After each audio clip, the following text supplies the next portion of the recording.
I'm going to respond to Alina Habba, Trump's attorney. Judge who has already predetermined that my client committed fraud before we even walked into this courtroom. Probably because he looked at the evidence and listened to Trump's deposition and came to that conclusion. I'm not here to hear what he has to say. Then why exactly am I being paid as an attorney, and why exactly are taxpayer dollars being used in this courtroom? From what I can tell from all the stories I've read on this, she is taking his words out of context. The answer is very clear.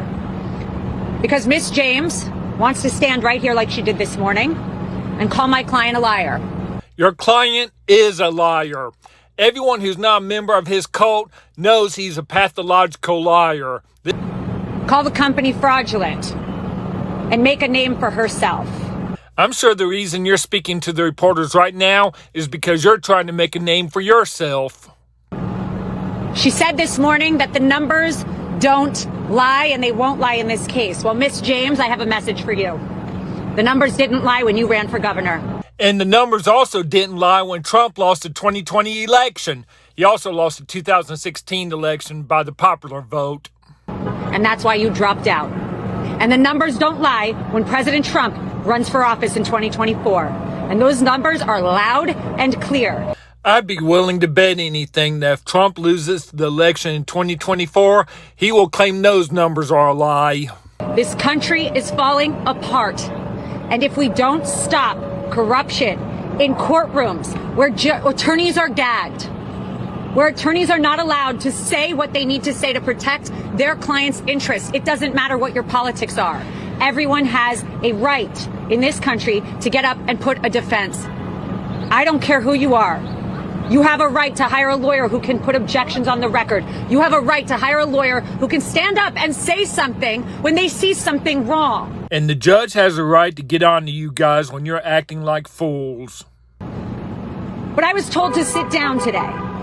I was yelled at, and I've had a judge who is unhinged slamming a table. Let me be very clear. I don't tolerate that in my life.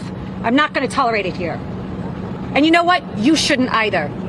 Well, maybe Mike Pence shouldn't have to tolerate having hundreds of thousands of people trying to kill him because of the lies that your client told them. Because not every American citizen gets a camera and a microphone.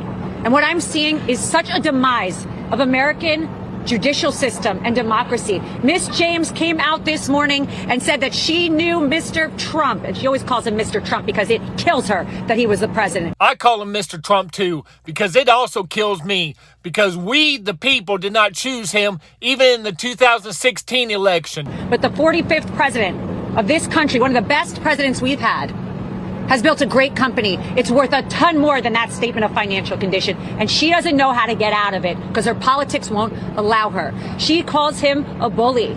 She says he's going to bring out racial slurs. He's going to say things today and taunt her. Well, seeing all the times Trump has called people names and taunted people and been just complete jackass to them, it's pretty reasonable that she would expect this. Well, Miss James, you taunted him. Before you came into office, before you saw one record, one statement of financial condition, you taunted him. You said his administration was too male and too pale. Those are her words. I think that was kind of funny.